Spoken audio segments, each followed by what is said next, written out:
Hey guys, what's up? We're back for another pop in. Thank y'all for joining. Thank you guys for joining. I appreciate ya. Let's go ahead and get into this midday pop in because we got some stuff we got to talk about. I hope you guys are having a wonderful day. I hope you guys are having a wonderful, what's today, Tuesday? Tomorrow's Wednesday. Lord, this week is flying. All right, let's go ahead and get into it. Everything said in the video is alleged, in my opinion, and is used for fair use and entertainment. Let's get into it. As you guys know, Diddy's sentencing date is approaching. So as that date gets closer, people like Cassie and Diddy's Stylist and other people who were affected by Diddy are starting to write letters to the judge to let the judge know, hey, if Diddy gets out, that would be the worst mistake ever because he's very dangerous. All right. So there have been some letters written. Cassie has written another letter. She already wrote one before. She wrote another letter to the judge letting him know, hey, I'm scared. If Diddy gets out, I'm afraid of what could happen. Okay. I hope that she has some type of security that's surrounding her so that nothing happens to her, because she is definitely cooperating with the feds. She's cooperating with the courts, the judge, like anybody that in this case. Okay, so let's get into it. Everything said in the video is alleged, and in my opinion, and is used for fair use and entertainment. Okay, all right, let's get into it. So Cassie, according to Hollywood Unlocked, Cassie writes another letter to the judge ahead of Diddy's sentencing on Friday. That's this Friday. Says that she still has nightmares and flashbacks on a regular. Y'all know she just had her baby, okay? She's had her baby boy, so shout out to Cassie for that. So here she writes, and it's very long, so y'all bear with me, okay? It's like 2 pages. Well, 3 pages. Y'all bear with me. Good thing I can read good, right? Poocha. All right, so let's get into it. The Honorable Arun Subramanian, all right, United States District Judge, United States District Court, Southern District of New York, all right, regarding sentencing of Sean Combs, U.S. versus Combs, case number, and then it gives the case number. So let's get into what it has to say. Dear Judge Subramanian, I have been in a cycle of thought and then overthought writing this letter to you. If there is one thing I have learned from the experience, it is that victims and survivors will never be safe.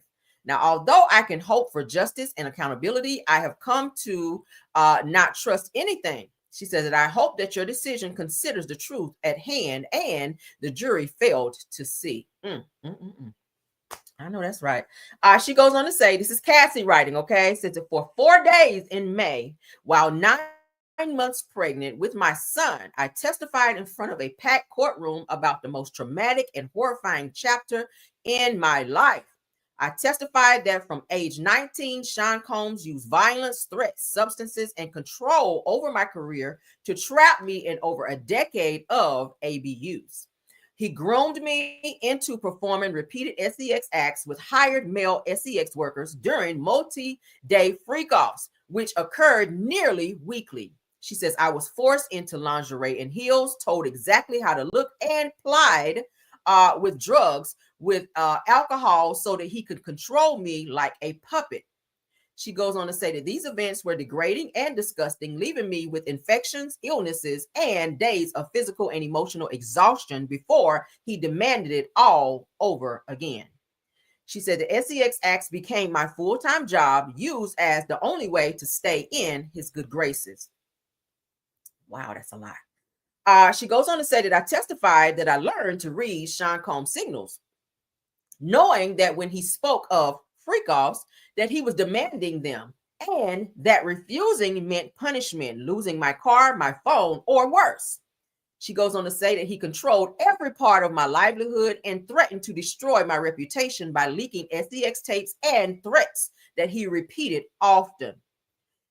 His power over me eroded my independence and sense of self until I felt that I had no choice but to submit. Let me put up my trigger warning because, baby, this is a lot. I don't want nobody to feel triggered, baby. Child. All right, let's get back into it. Okay. She said that when he believed that I had wronged him or was not sufficiently responsive, that he always threatened people around me and those close to me, including my family. She says, I regularly worried that displeasing him meant putting my family and friends' safety at risk. She goes on to say that I testified how beyond these threats, Sean Combs frequently used violence to get his way. Over the nearly 11 years that we were together, Sean Combs would hit me, punch me, stomp on my face, pull my hair, and throw my body to the ground and against the wall. My Lord. She said that the jury saw pictures of bruises on my back from Combs kicking me and saw the deep gash over my eye that he caused when he slammed me into the bed frame. She says the entire courtroom watched actual footage of Combs kicking and beating me as I tried to run away from a freak off in 2016.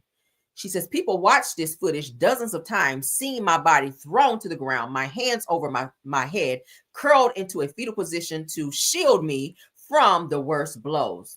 She says this physical violence caused bruises that makeup artists paid for by Sean Combs would not or would cover up. She says it, as well as permanent scars all over my body. Jesus, that's horrible. All right, let's get into the next page. Everybody okay? Let me check on my people, child, because this is a lot. She goes on to say, this is Cassie writing. For those of you just coming in, during my time with Combs, I was in a constant state of hypervigilance, as I always anticipating demands for sex acts or otherwise fearing retribution for any perceived slight. She said that my descendants into substance abuse was directly correlated with his increased control over my body, my money, my freedom, and my free will. I used those drugs to push through the horrifying sex acts he demanded and to numb myself to physical pain and emotional turmoil that I was constantly in. While the defense attorneys at trial suggested that my time with Combs was akin to a great modern love story, she said that nothing could be further from the truth. She said that nothing about this story is great, modern, or loving. She said that this was a horrific decade of my life, stained by abuse, violence, forced sex, and degradation. Okay.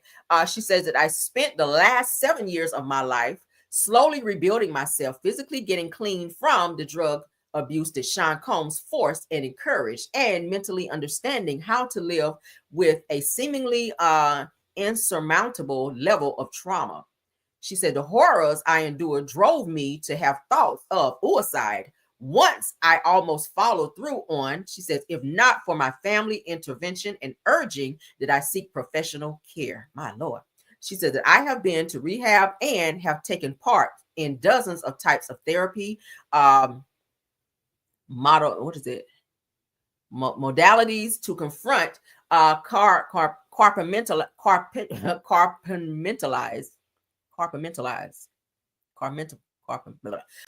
and cope with the horrific memories of sexual and emotional abuse that I endured for nearly 10 years. Okay. Why I can't get that word? All right, moving on, child. While what he did to me is always present, she says that I'm slowly learning how to live my life free of the fear and horrors that I endured, and I'm doing so, am fully devoted to my husband and my children. Moving on, she says that I have nightmares and flashbacks on a regular, everyday basis and continue to require psychological care to cope with my past. She says, my worries that Sean Combs or his associates will come after me and my family is my reality. She goes on to say that I have, in fact, moved my family out of New York area and am keeping a private and quiet profile as possible as I can, because I am so scared that if he walks free, that his first actions will be swift retribution towards me and others who spoke up about his abuse at trial. That's a fact. Says as much progress as I have made in recovering from his abuse, she says I remain very much afraid of what he is capable of and the malice that he undoubtedly harbors towards me for having the bravery to tell the truth. She says that his defense attorneys claim that he is a changed man and that he wants to mentor abusers. She says, I know firsthand what real mentorship means, and this disgusts me that he is not being truthful. She says that I know that who he was to me, the manipulator, the aggressor, the abuser, the trafficker. She said that is who he is as a human. She goes on to say that he has no interest in changing or becoming better. He will always be the same cruel, power-hungry, manipulative man that he is. She says that when I came out with my allegations in my civil case, he flat out denied them again and again. She said it was only after actual video footage corroborated the exact words of my civil complaint that he issued an insincere apology on the internet. She says, thanks to the footage of my testimony, this is also something that he will forever be associated with. And that's true. He did not come back and apologize to her until the video came out. The whole time he denied, I ain't do it till CNN dropped that damn video. Then here he come with that damn video where he looking like he about to cry, saying he's sorry in a dark place. So let's continue. She goes on to say, for over a decade, Sean Combs made me feel powerless and unimportant, but my experience was real, horrific, and deserves to be considered. While the jury did not seem to understand or believe that I engaged in freak-offs because of the force and coercion the defendant used against me. She says that I know that is the truth. She says, and his sentence should reflect the reality of the evidence and my lived experience as a victim. She says, reliving in detail the events and truths described throughout the trial and this letter causes me tremendous emotional pain. She says, I'm trying with all that I am to move on. I hope that your sentencing decision reflects the strength that it took for victims of Sean Combs, continuing on, to come forward. She says that I hope that your decision considers the many lives that Sean Combs has upended with his abuse and control. I thank you for your time and attention. Signed off as Cassie or Cassandra Ventura Fine, because y'all know her husband, Fine Girl. That's her last name. So what do you think about that? That was a lot, okay? She tripped me up on a couple words, but it's all right because we can read good over here. All right, see how we flew through that? So shout out to Cassie for being very, very transparent, okay? Yeah, I love that. That had to be a lot for her. That had to be a lot for her just to write that, because you're still reliving this. You're still reliving this, all right? So having to write that, it's like your mind goes back to the moments that he put his hands on you, was stomping you, hitting you, pushing you, all these things that she said she went through for over a decade. And it gets on my nerves when people say, why she didn't just leave? You saw the video where she was trying to leave, right? Y'all did see that, right? I'm Team Cassie. Fuck that. Okay. I saw the video of this woman running out of a hotel room with no shoes on. That means that she was in a very state of emergency. Because who just running up out of a hotel like that with no shoes on? You could see she was in panic mode. And she says that he was trying to then make her do a freak off, and she didn't want to do it. And somehow she got away, grabbed what she could. And when she got to that elevator, here he come around the corner, just acting just crazy. He was in like I don't even have a word for it. He was in a rage. You could see like evil in his eyes. Like he really wanted to take her out. Like, how dare you get away from me and defy me when I said you're going to have a freak off? Like he grabbed her. Y'all saw the whole video. We don't have to go back and relive that whole experience. But shout out to Cassie for being strong. There had to be a lot for her at 9 months pregnant to sit on the stand and relive all of those moments and degrading and embarrassing testimony from a person who she trusted to give her a career in singing, because that's why she came to him in the first damn place.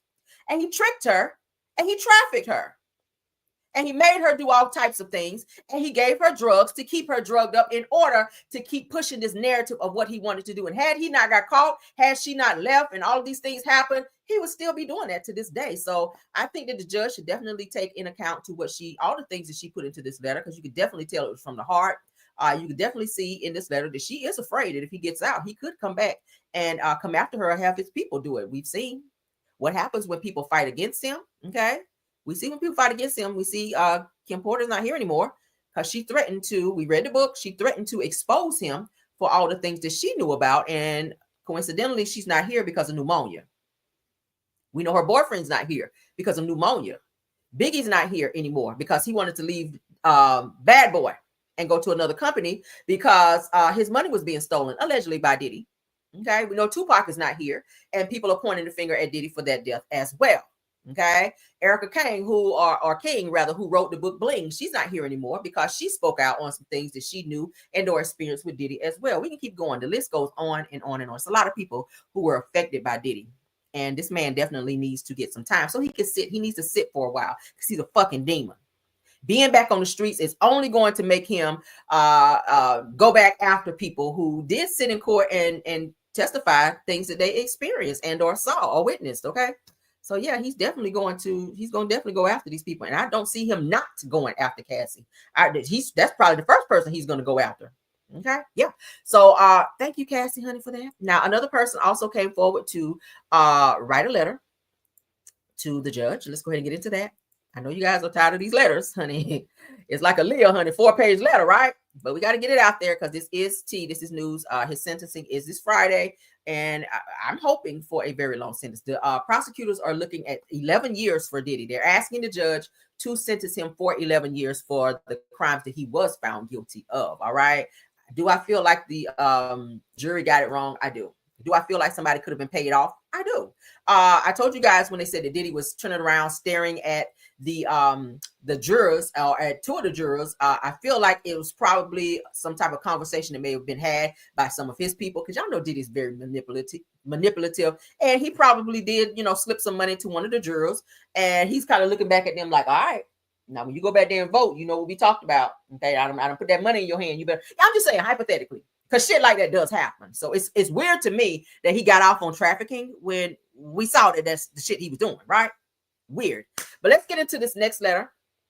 Shout out to It's On Site.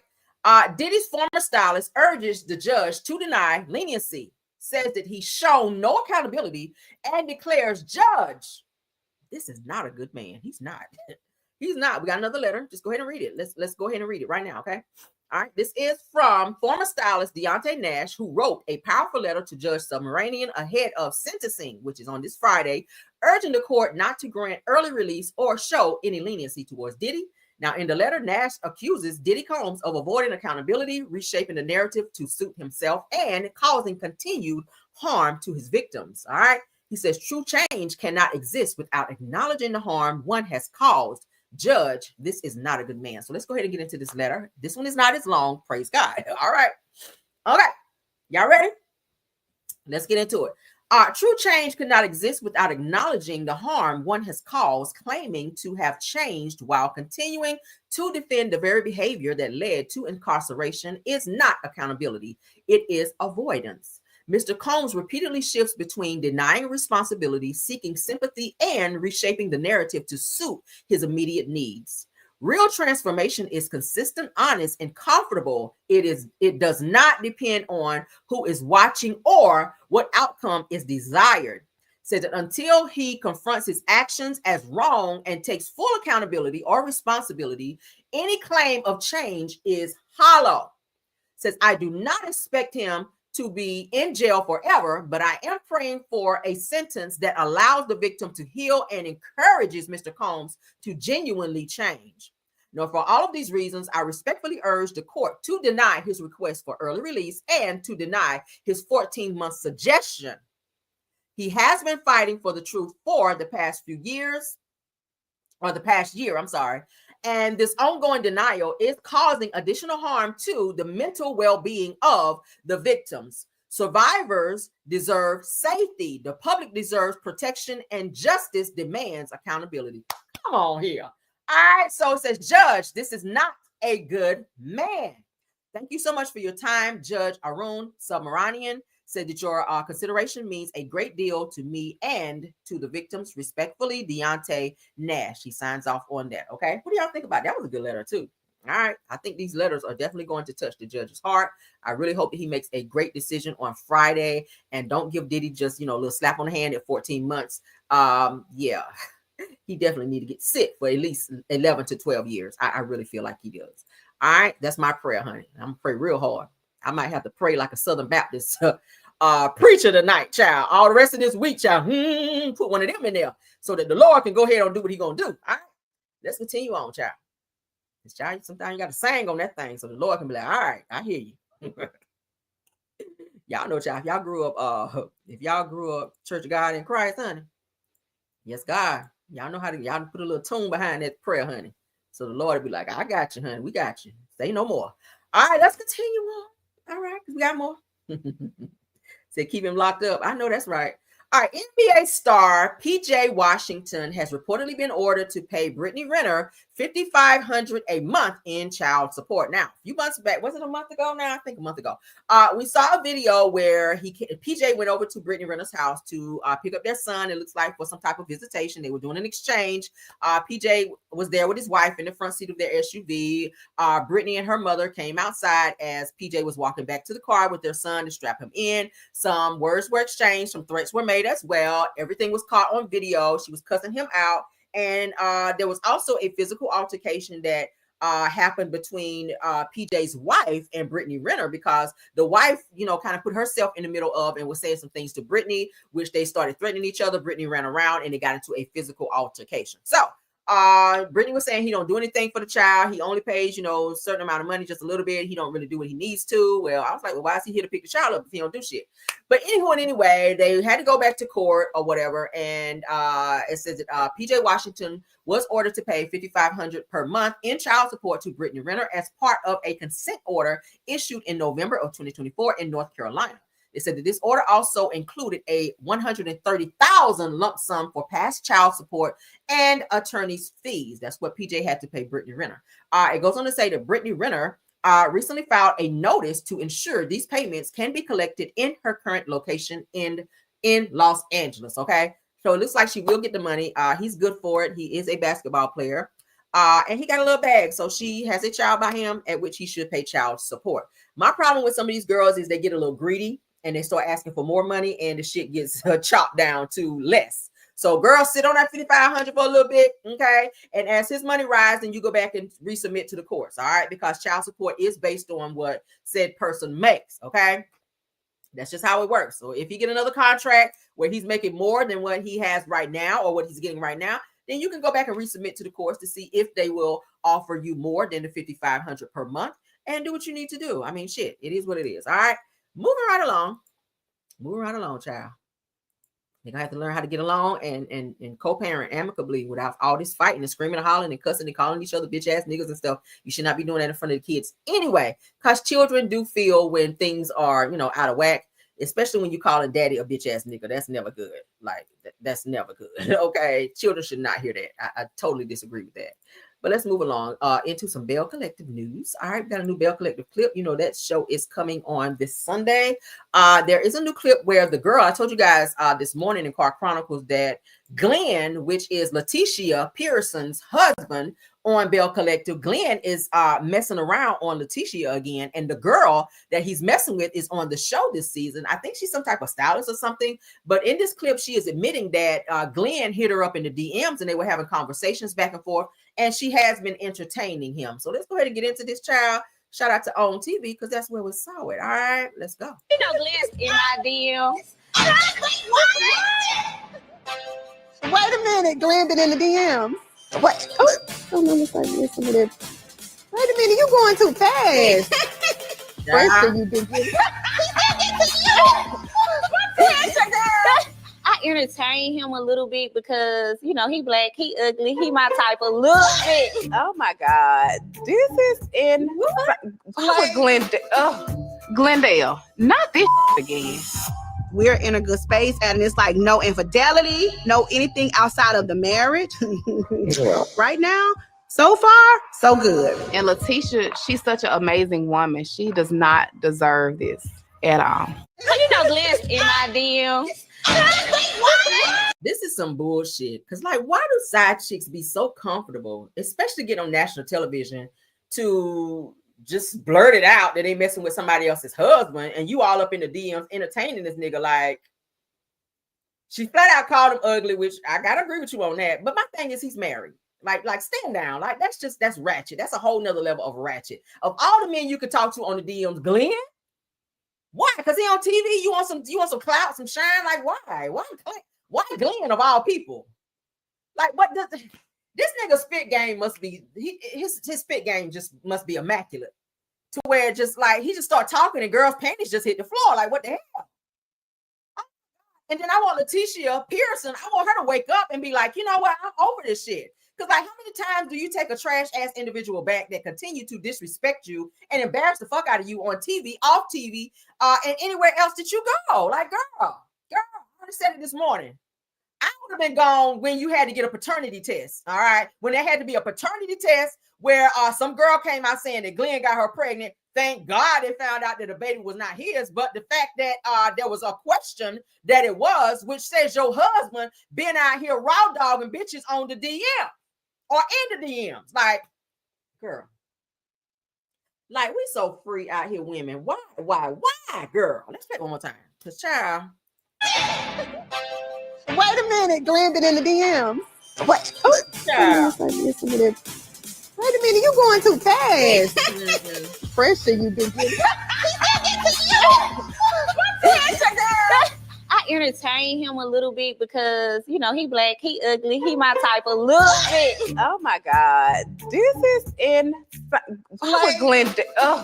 Glendale. Not this again.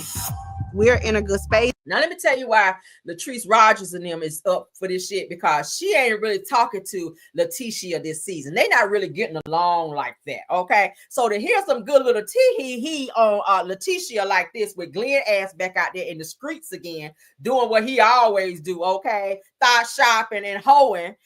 She's happy to hear that news because that's like giving her a little one up on Letitia. So if and when they get into an argument, she can kind of run back and say, "Well, that's why your nigga out here cheating with that bitch in the DMs," and I got the screenshot right here in my phone.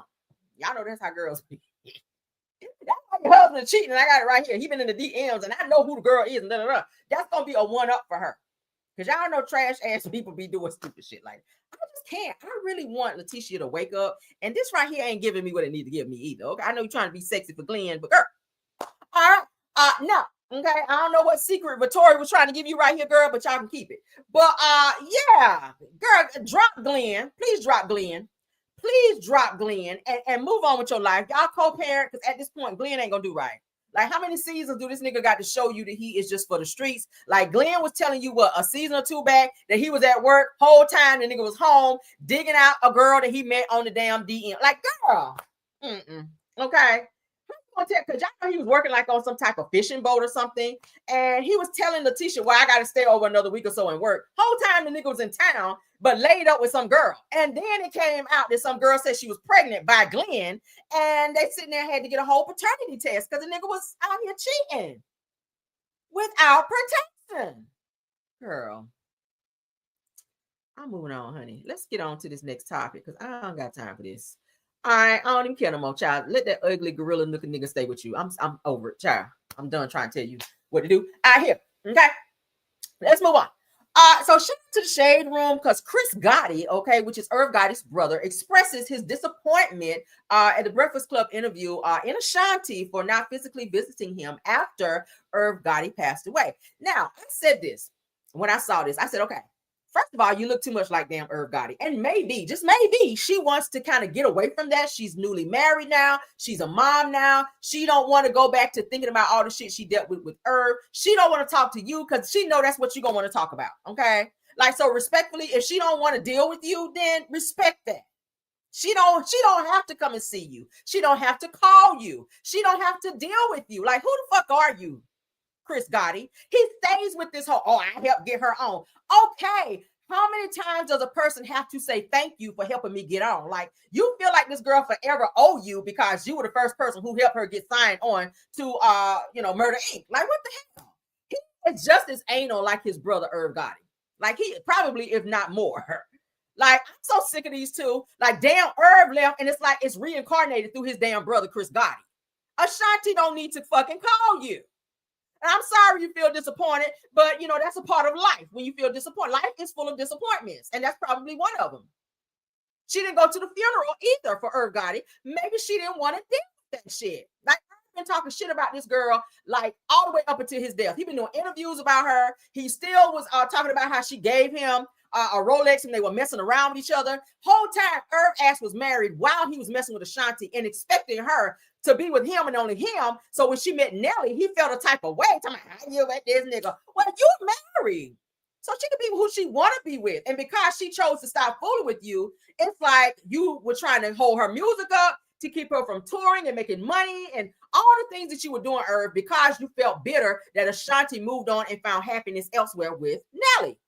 So now here his brother is sitting up at the Breakfast Club talking about somehow he's disappointed in Ashanti. She don't call me. Like, nigga, go take a walk and get over your feelings. Let's get into this. Okay. Shade Room, thank you, honey. Mm-hmm. Mm-hmm.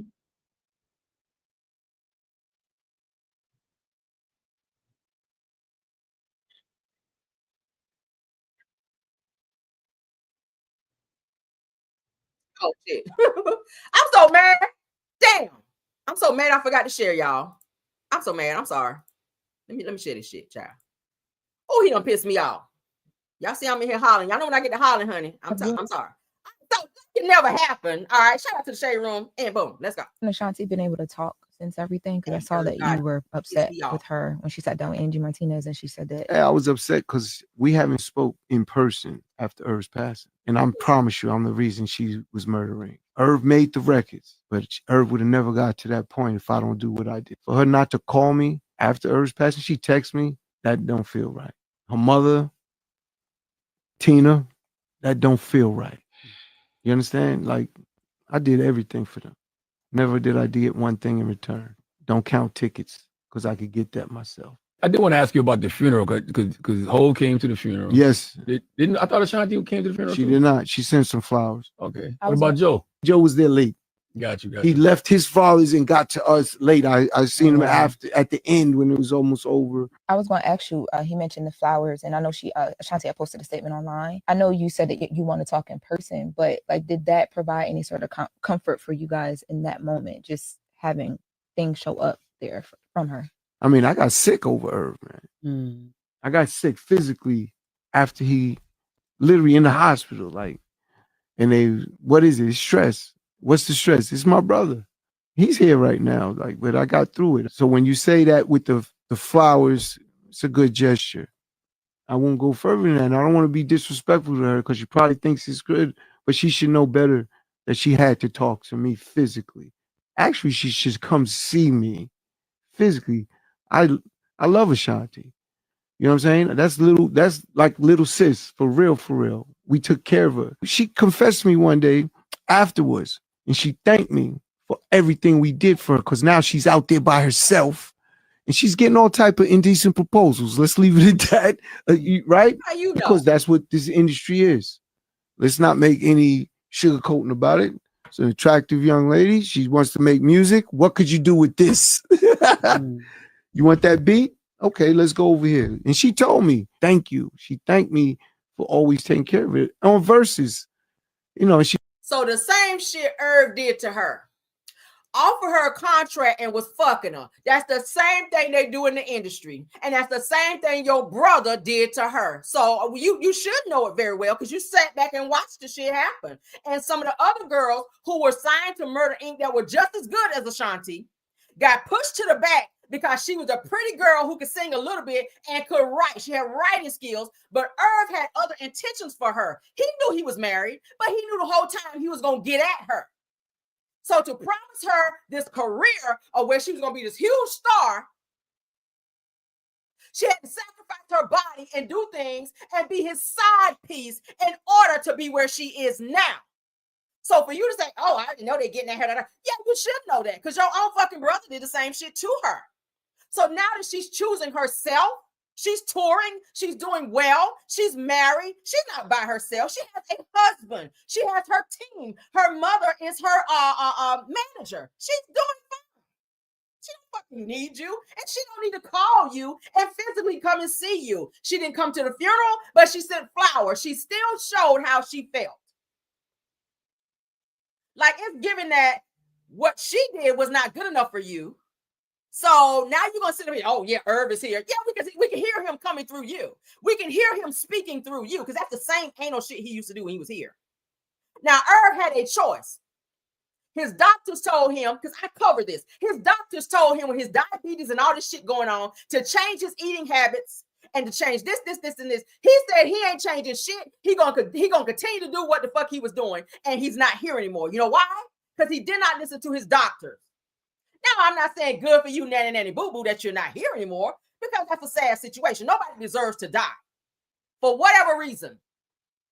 But when you have a person who is so narcissistic and evil and controlling and feel like the whole world owes them something, like y'all seriously feel like Ashanti got to kiss y'all ass until the day she leaves this earth because of what you guys feel y'all gave her and the platform that y'all gave her. Like, stop it. Stop it. Stop it. Irv is gone and Ashanti don't want to fuck with you. So respect that, okay? If she don't ever call you, stop doing interviews still talking about the shit. She's with Nelly. Shout out Nelly. I have no problem with these. Nothing. I f with Nelly. Stupid. But on Versus, the day of Versus, he pulls up and I said, what do you want to do? I'll roll this off the stage. She said, no, I'll give you the sign if there's a problem. But that's the day they got back together. That's why you don't get in the middle of relationships. Why are you talking It's about it? different. That's why I never got in it when Irv and her were together. I never did. I just tried to keep it cool with them and keep the business moving. Damn, that's crazy. I could have sworn it was reported that she went to the funeral. Okay, so she just sent you a text. No. I Yeah, coulda sworn they lied. heard They it did somewhere. put a report that she was Yeah. there. They lied. Again, she probably got a good publicist or something. You know, she should have came and said it was for my mother. Yeah. That's the part that's deeper than just what it is. She knows that. She knows, Nene. All bets is off when it's death. It's over. Nothing Earth could say, nothing no more. It's over. Why can't you? And again, if it's because of your husband, you could come see me and talk to me. I could see you at a show. What's the difference? That's how I look at it, me personally. Yeah. She had said that she tried to, there was an olive branch or whatever that she tried to extend or was extended, but it wasn't received well. So you think that that's why she kind of. She texted me. I wasn't in the mood for texting. You understand? Mm-hmm. She got to understand that too. And you got to understand that that's the way she chose to communicate. Again, that's a sense of control. If she texts you, that means she don't want to talk to you, because just like she texted you, she could have called you, right? People have nerves with that. You cannot dictate how I choose to communicate with you. If I text you, don't turn around and call me, because I'm telling you, I just want to text. I want to talk. I might just be in the mood to text you how I feel or what I have to say. He is crazy. If I show you the date she texted me, it's late. So just put this in without me going deep. He's gone, and then I get a text after he's gone a couple days. No, nothing else. She got my number. She could You would appreciate a call. I would appreciate a visit. Yeah, I get what you're saying. I understand. It's like I said, we did a lot. She could say whatever she wants about a relationship, whatever, but she can't lie about her career. Who can? Have you and Ashanti been able to talk since everything? Because I saw that you were upset with her when she sat down with Angie Martinez and she said that. Yeah, I was upset because we haven't spoke in person after Irv's passing. And I promise you, I'm the reason she was murdering. Irv made the records, but Irv would have never got to that point if I don't do what I did. Like, was she married to Irv? No, she was not. She was just an artist signed to Murder Inc. Like, do you guys press the other artists that y'all probably don't talk to that was signed to Murder Inc.? Do you call Ja Rule every day? I'm like, nigga, why you ain't calling me today? Like, don't nobody owe y'all shit. Thank you for signing her. She had a lot of hits. She made y'all a lot of money. Like, low key, she really did. She made y'all a lot of money. Because not only was she writing her music, she wrote for other artists as well, like J-Lo. Like, go look all this shit up. The girl made y'all a lot of money. So why you so pressed for her to come and sit in front of you to like give you give you her presence and give you some type of explanation for your brother who ain't here no more, who shouldn't have been fucking with her in the first place? Like, that shit is so anal. Like, get out of here. He's so asinine. Like, he is just so male dominated. Like, it's just so many words I could throw in there. Like, nigga, get out of here. Get out of here. Okay. I'm pretty sure Nelly would not appreciate Ashanti getting a babysitter for her baby to go and sit in front of you to tell you how much. Oh, thank you so much, Lord Chris Gotti, for signing me to Murder Inc. Okay. Rest in peace, Irv, and all that shit. Man, fuck out of here. Ain't nobody about to do that. But let's get out of here. Okay. Let's get out of here, child. They done bumped their head. All right, but let's get out of here, guys. Love y'all down. Thank y'all so much for coming on over for this pop-in. To my top flight mods, Scorpio Miss,